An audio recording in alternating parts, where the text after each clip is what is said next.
Olá, vamos começar nossa próxima aula de cálculo diferencial integral 1. Aula 16, máximos e mínimos. A figura mostra o gráfico de uma função yfx, onde assinalamos os pontos de abscissa x1, x2, x3 e x4. Então está aqui x1, x2, x3 e x4. Esses pontos são chamados de pontos extremos da função. Os valores f de x1, que está x1, f de x1 é esse daqui, f de x1 e f de x3 são chamados máximos, Ou seja, quando o meu x vale x1 e o meu x vale x3, o meu y ele tem um valor máximo. Eles são pontos extremos de máximos relativos. E f de x2 e f de x4 são os chamados mínimos relativos. fx2 está aqui, aqui tem o x2, f de x2, x4, f de x4, eles são mínimos relativos. Definição, então, uma função f tem um máximo relativo em C se existir um intervalo aberto I contendo C tal que f de C é maior ou igual a f de x para todo x pertencente ao intervalo I interseção com o domínio da função. Definição. Uma função f tem um mínimo relativo em C se existir um intervalo aberto I contendo C tal que f de C é menor ou igual a f de x para todo x pertencente ao intervalo I interseção com o domínio da função. É o que acontece aqui. Vamos pegar o máximo aqui, tá vendo? De x2 até x4, qualquer valor de x que eu pegar aqui, o f de x vai ser menor ou igual ao f de x3. Por isso que nesse intervalo aqui, o x3 dá o valor máximo da função. Exemplo. A função f de x, que é igual a 3x à quarta menos 12x ao quadrado, tem um máximo relativo em C1 igual a zero. C igual a zero é um máximo relativo, Pois existe um intervalo de menos 2 a 2, aqui, intervalo de x variando de menos 2 a 2. Nesse intervalo, qualquer valor que eu pegar de x nesse intervalo, o f de x vai ser menor ou igual ao f de zero. Por isso que C1 igual a zero é um máximo relativo para essa função. F de zero é maior ou igual a f de x para todo x pertencente ao intervalo de menos 2 a 2.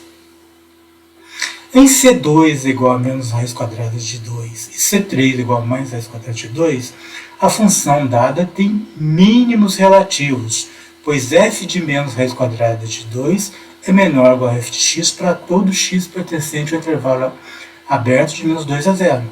E f de 2 e f de raiz quadrada de 2 é menor ou igual a f de x para todo x pertencente ao intervalo aberto de 0 a 2. Então, aqui, quando meu x vale menos raiz quadrada de 2. Então, do intervalo de menos 2 a 0, qualquer valor de x que eu pegar aqui, o valor de y vai ser sempre maior ou igual ao f de menos raiz quadrada de 2. Por isso que x igual a menos raiz quadrada de 2 fornece um ponto de mínimo, porque o valor f de menos raiz quadrada de 2 é menor que qualquer um f de x nesse intervalo. E o mesmo vale para a raiz quadrada de 2. O gráfico de uma função é de muita importância para visualizarmos os pontos extremos da função. Entretanto, podemos ficar diante da situação de poder apresentar somente uma estimativa para valores de máximos e de mínimos. Vamos analisar o exemplo seguinte. Estamos na figura apresentamos a função f de x igual a x à quarta, menos 4x ao cubo, menos 3x ao quadrado, mais 28x, mais 60. Aqui está o gráfico da função. Ao observar a figura, é coerente afirmar que estamos diante de dois pontos de mínimos relativos, um ponto mínimo aqui e um ponto mínimo aqui, relativos, situados em x igual a menos 2, x igual a menos 2 é um ponto de mínimo, e x aproximadamente igual a 4,2, que não dá para a gente ter uma certeza, né? E um ponto de máximo em x igual a 0,8. O ponto de máximo está aqui, né? X igual a 0,8. Então fica difícil de enxergar, mas está aqui. A proposição seguinte permite encontrar com precisão os possíveis pontos de extremos de uma função. Nesses casos, quando nós não conseguimos identificar exatamente o valor de máximo e de mínimo só de olhar no gráfico, nós podemos usar essas proposições. Proposição: suponhamos que f de x seja definido para todos os valores de x pertencentes ao intervalo aberto a b, e que f tem um extremo relativo em C, onde C é maior que A e menor que B. Se a derivada de f de C existe, então a derivada no ponto C tem que ser igual a zero. Tá? Ou seja, se C é um ponto de extremo, o que é um ponto de extremo? Pode ser um valor máximo relativo ou um valor mínimo relativo. Então a derivada nesse ponto tem que ser igual a zero. Esta proposição pode ser interpretada geometricamente. Se f tem um extremo relativo em C, e se a derivada existe, então o grafo de y igual a f de x tem uma reta tangente horizontal no ponto onde x é igual a C.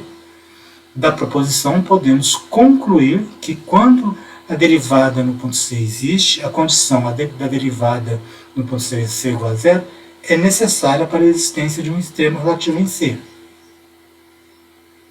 Esta condição não é suficiente. Isto é, se a derivada no ponto C é igual a zero, a função pode ter ou não um extremo relativo no ponto C. Se ela for um ponto extremo no ponto C, com certeza a derivada tem que ser igual a zero. Mas só o fato da derivada ser igual a zero não significa que é um ponto extremo.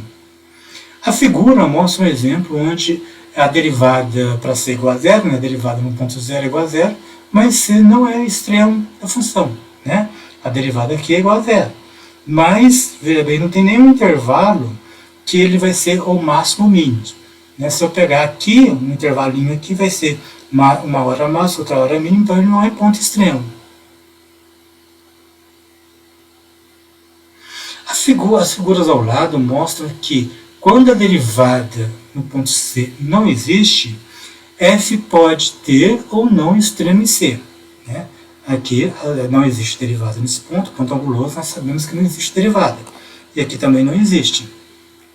O ponto C pertencente ao domínio da função tal que a derivada no ponto C igual a zero ou a derivada não existe é chamado de ponto crítico de f. Portanto, uma condição necessária para a existência de um extremo relativo em um ponto C é que C seja um ponto crítico. O que é um ponto crítico? Um ponto crítico é um ponto cuja derivada nesse ponto ou é igual a zero ou não existe. Uma função pode admitir diversos pontos extremos relativos. O maior valor da função no intervalo é chamado máximo absoluto da função nesse intervalo. Isso é bem direto. Você tem vários pontos, vários máximos relativos. O maior dos máximos relativos vai ser o máximo absoluto. E vale também para o mínimo. Analogamente, o menor valor é chamado de mínimo absoluto. Por exemplo, a função f de x igual a 3x tem um mínimo absoluto igual a 3 no intervalo fechado de 1 e aberto em 3. Não existe um máximo absoluto em intervalo fechado de 1 e aberto em 3. A função f de x igual a menos x ao quadrado menos 2 possui um máximo absoluto igual a 2 no intervalo aberto de menos 3 a 2. Também podemos dizer que menos 7 é o mínimo absoluto no intervalo fechado de menos 3 a 2. Proposição: seja f de a do intervalo a, b em R uma função contínua definida em um intervalo fechado a, b. Então, f assume máximo e mínimo absoluto em AB.